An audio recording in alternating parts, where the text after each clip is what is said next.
I'm Bree the Plant Lady, and today I have a super special guest that I know all of you are going to fall deeply in love with. So introduce yourself. I'm Dennis Niemeyer. And what are we going to do today? Today we're going to demonstrate how to asexually propagate trilliums. And asexually propagation, if you don't understand, is you want a direct clone of the one that you're going to propagate off of. And y'all, I've never done this, but I'm super excited to learn.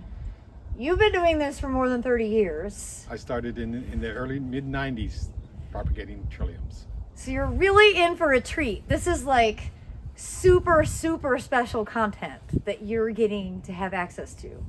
All right, so I'm gonna focus the camera on you. Okay, great. So trillium has been one of my favorite plants from the time I was a little kid and growing up in Ohio, going out into the woods and finding these special flowers.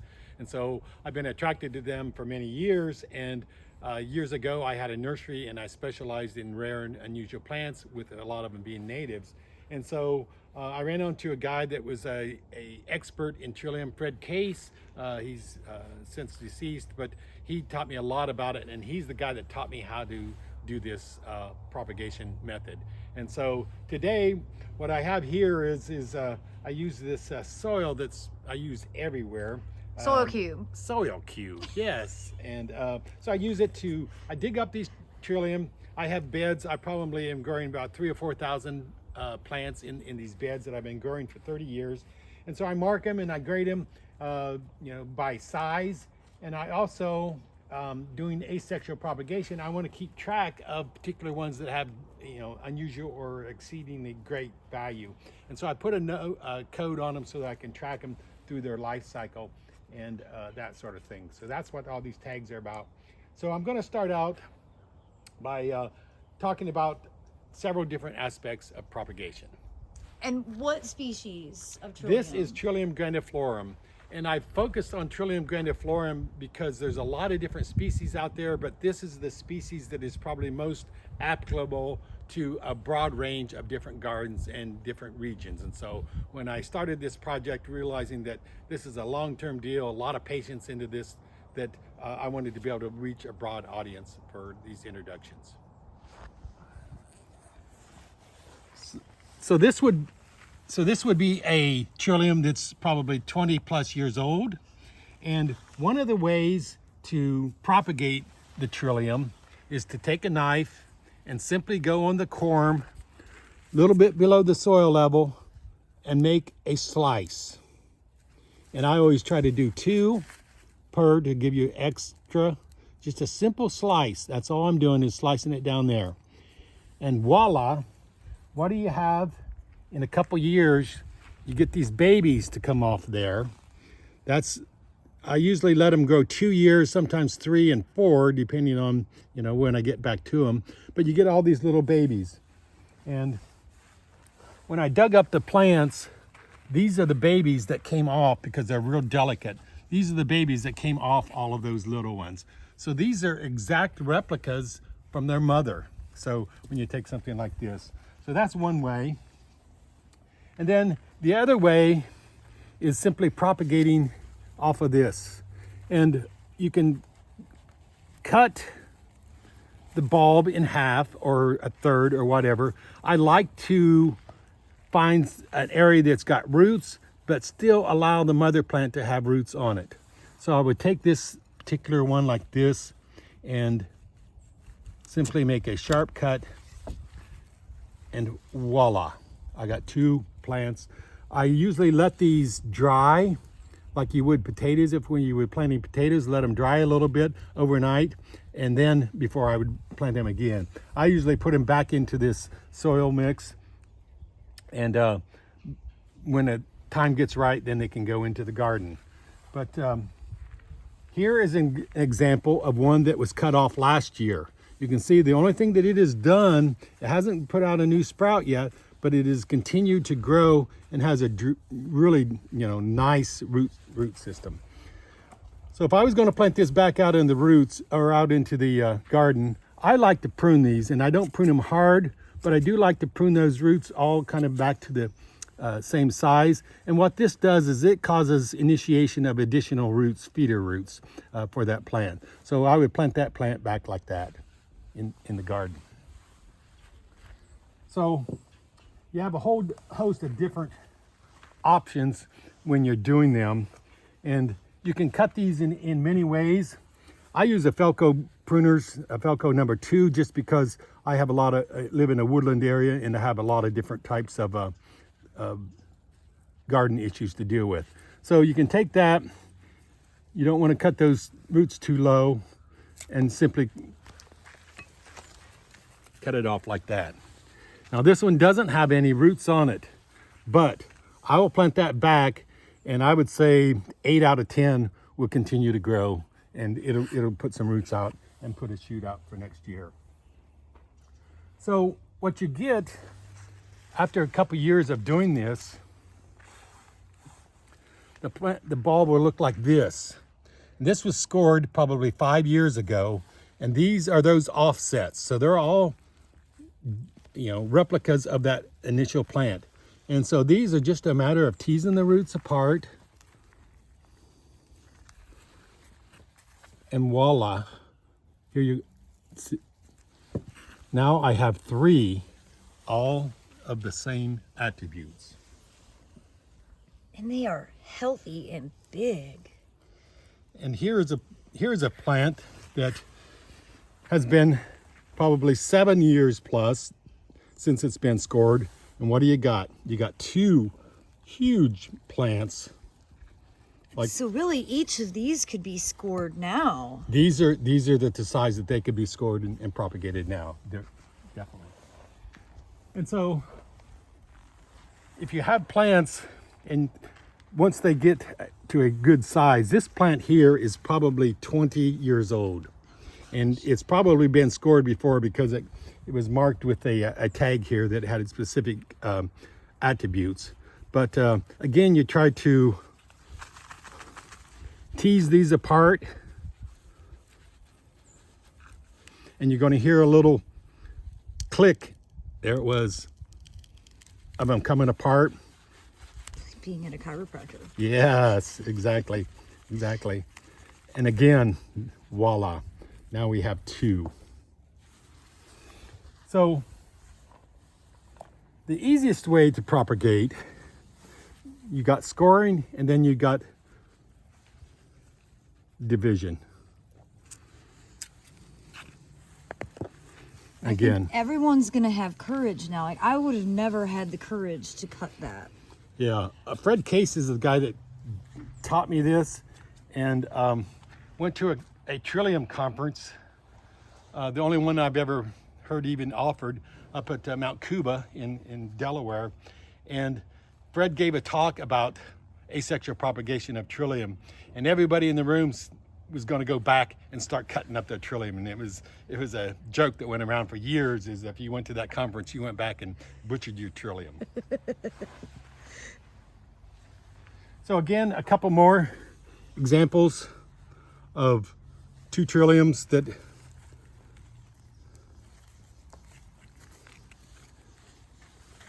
there.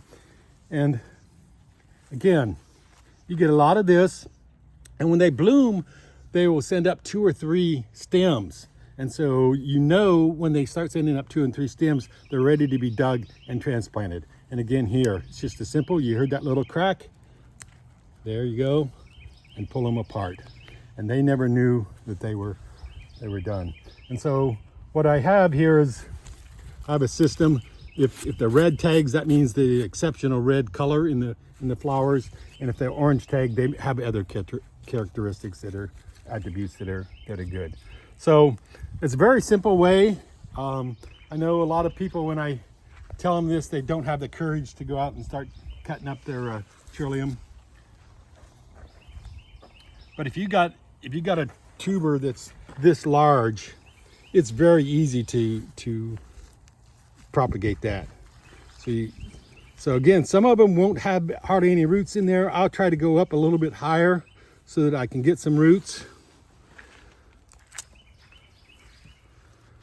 And I usually plant these in 2 different gardens. This will be a garden that will take a little more care to make sure that I baby them. And then this guy could go right back into the landscape. So that's basically the concept of asexual propagation of trillium. And it can be done with any trillium species. You ideally want to have a mature plant that is healthy. You can see that by the size of this. You know, many of them, if you bought them from a nursery, you would probably get something like that. It's a 5 to 7 year old plant. They don't start blooming until about 7 years old. So you know, that would be the typical size, but something like this is probably 10, 15 years old. The thing about these is I grow a lot of them from seed, and it takes about 7 years plus before the seed starts being grown in the plant. So when they bloom, they don't start, you know, blooming until about 7 years old, and then after they start blooming, they'll produce seed. And seed is very easily collected in the middle of the summer, usually for me about June, and they're most predominantly grown in the wild with ants taking the seed. They take back, they eat the outside of the seed, which is great because that's just a covering to give the seed nutrients, but also covering it for safety standpoint. And then they will disperse them that way. So that's how Mother Nature propagates them and disperses its seed. And that's sexual production. That's sexual production, which once you do that, you have no idea what you're gonna get. So I take those seedlings and plant them out into a bed and then start selecting. I'll put tags in them, that the ones that I see that have positive attributes, and grow them on and start digging the other ones out and then planting them, giving them away to gardens and that sort of thing. So once I find the ones that have ideal attributes, then I start looking at asexual propagation. Let me start over. So we were walking around the garden hunting trillium, and we came across these, which were probably planted 13 years ago. And I was like, can we dig these and divide them? And Dennis had some advice. So what we got here is, obviously this is a fairly mature plant. It's got two plants that are blooming, and this is the bud for the flower bud coming up because the foliage is already have been extended.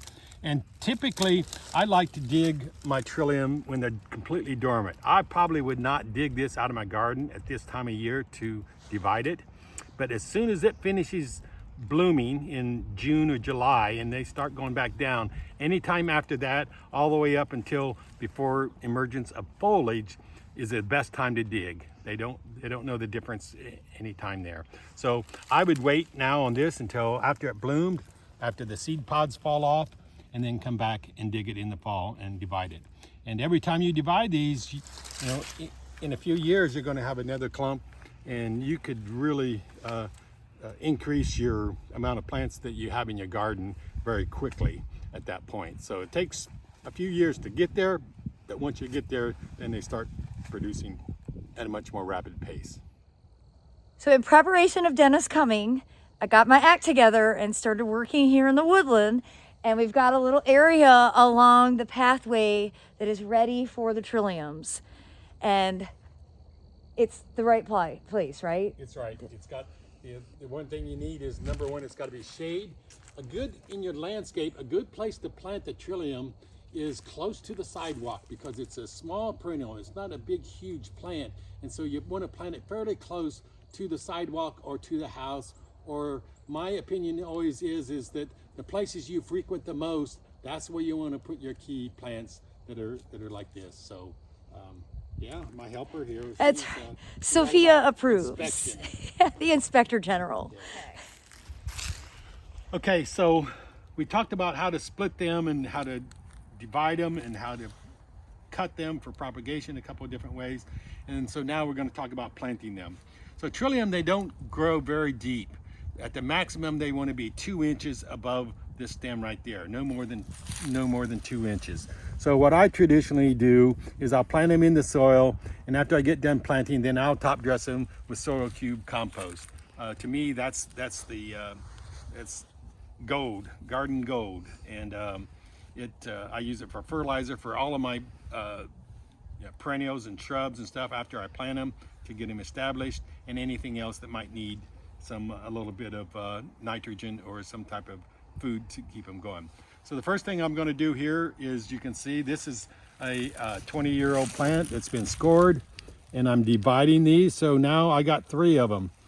And the next thing that I do again is prune them. So all of these long roots, if by pruning those, it's going to force the roots to set out more roots all the way around. So it's not, gave it a haircut, but it can't really tell. That's the way I like my haircut, so nobody ever knows I got one. So Agreed.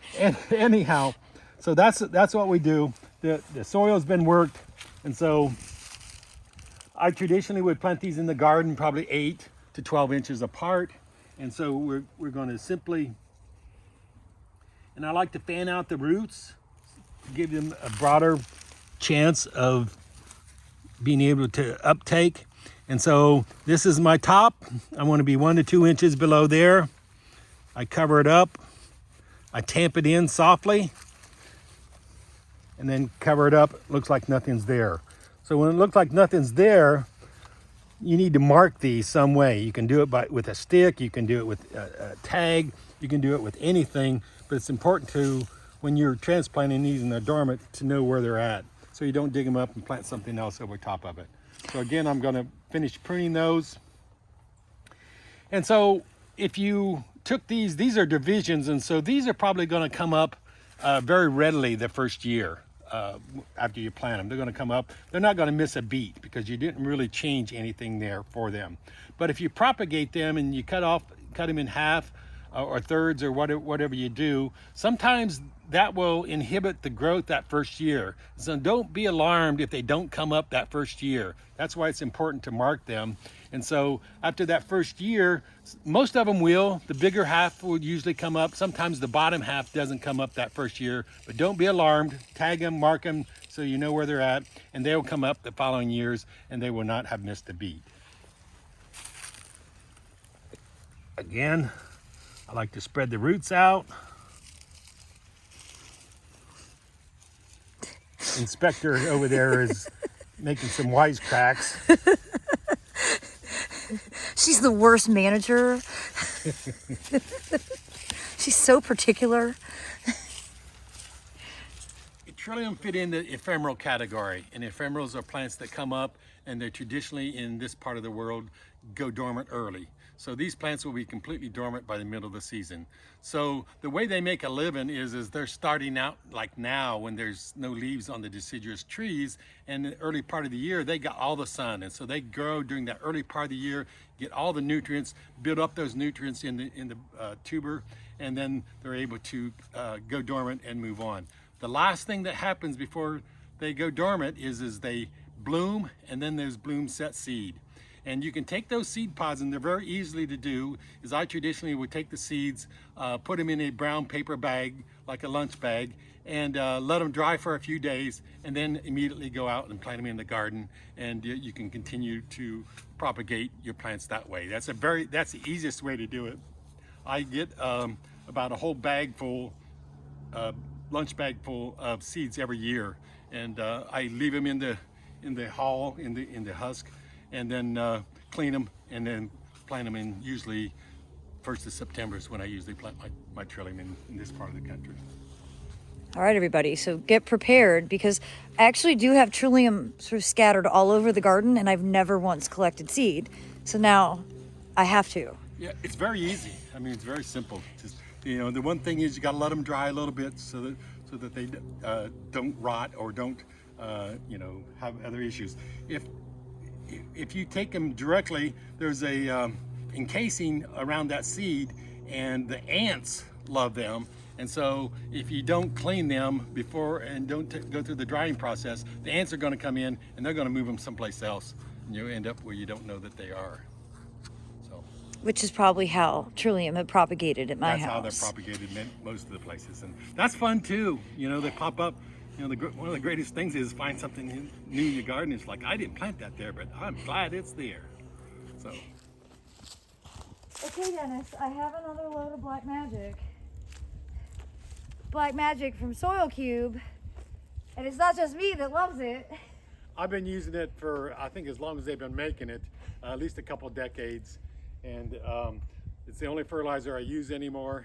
I use it on my annuals, I use it on my vegetables, and I top dress any plant that I want to give a little boost that feels like it needs some more energy. And so I do that with everything I have. I use, you know, 1 or 2 a year, and definitely all my new plantings on all my trillium beds, which are 4 foot wide and 50 foot long. I top dress them with soil cube, and that's the only thing I do to them. The only thing I do to them. And I just want to say I'm sorry for everybody who watches these videos that's outside of their shipping range. We know and we apologize because it's the greatest soil that's ever been made. Well, we all know that the virtues of compost, and I've been composting for my entire adult life, and I can tell you, you can take all of your table scraps, all of your clippings, anything, and I've got a 5-acre garden. You can take all of those and you put it into your compost, and you still never have enough to be worth your time to try to spread it out. Yeah. Plus, if you don't get the heat right, the weed seeds are in there, and you're just really creating yourself. So I've been composting. I do it because I want to do something with my scraps and with my other excess, but I don't really get anything from my compost that's usable, because I know from having commercially compost, you got to get it to that heat. It's imperative to do that. 160 degrees is the magic number. I don't want anything on my property to be 160 degrees. I'm afraid it would catch on fire. And I've seen piles commercially when I worked at a nursery that did catch on fire. Yes, yes, and that's why they turn compost, is so that you don't get that situation. And inject it with water, and it's a much more complex system when you're producing compost commercially versus my very passive compost pile that I've been creating a video all about to give everybody some advice. Yeah. Okay. All right, so now we're gonna spread the black magic. And what do you think? Should we keep going that way? Should we? Well, I marked out some sticks is how I usually do it. Okay. They last for a long time. Let's plant that area first. Okay, and then perfect. we'll clear the debris on top, And then put the compost down. Okay. And then I like to move the debris to the side. He's then when you uncovering ligustrums, you guys. And then when you finish, Oh, perfect. We can just guess what? we have fresh mulch, Nobody knows that anything has happened right there. including the deer. By the way, deer usually don't bother my trillium. I've not had any problem with it. I've got a lot of other plants that I've grown that they eat. I also have a lot of bears where I live, and I found out my Jack in the Pulpit collection of about 700 plants. I came out one time and the bear came in and pulled them out, ate them like a onion, and threw the tops away. And it's like, what would do that? And so then I researched and found, but I've not found that with my trillium. Now I got trillium in 3 different locations on my property. All right, so I'm no longer going to whine about deer because at least I don't have bear. Yeah. Good Lord.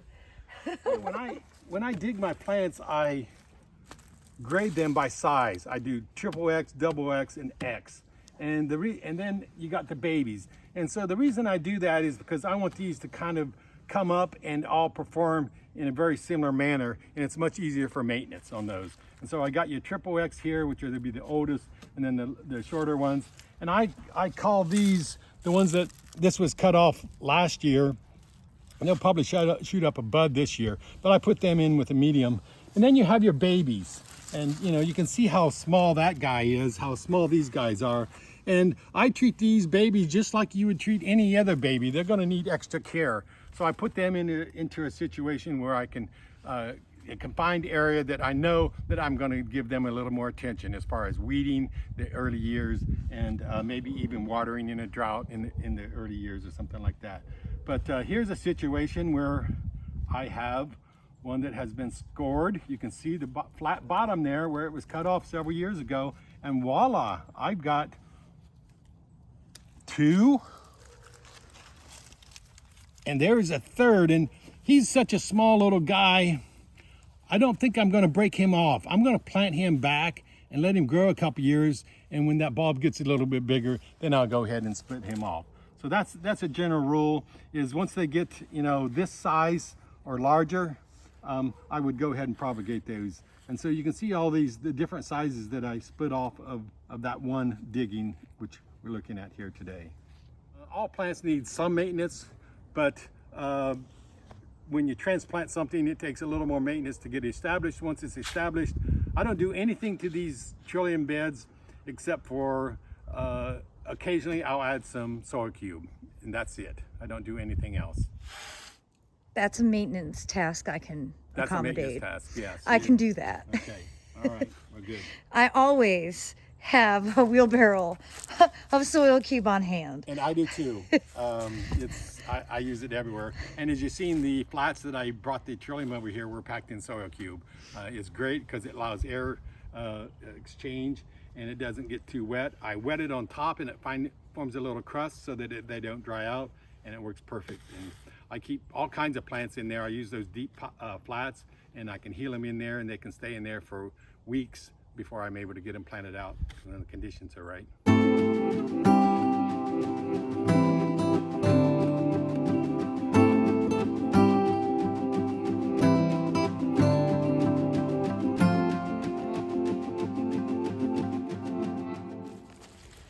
Well, everybody, I hope that you have enjoyed this super special video all about propagating trillium. Dennis, my dearest friend, thank you. You are most welcome. You don't have to be a professional like Bree to be able to grow trillium. You can take these bulbs, you can divide your own, and pretty soon you have a colony all the way along your borders. Any place on the east side or north side, no matter where you live, from Florida to Maine, you can grow these trillium. They grow better once they have some cold, so in the southern regions it's a little more challenging, but any place in the Carolinas and north is not a problem at all. It's a very easy plant, pretty simple. Planting depth is as shallow. You feel a little bit uncomfortable only having a couple inches of soil, but traditional, the rule of thumb is most of the bulbs, whether you're doing jacketed pulpits or trillium or anything, is 2x the size of the bulb, and that's how far you go underneath. Which is always my advice for seeds. Remember, the bigger the seed, the deeper it can go. Poppies have to be surface sown. Yes. So the same translates. For the trillium, yeah. And y'all just have to subscribe so that you stay in the loop, so you can see all of these trilliums that we planted today start to grow this spring.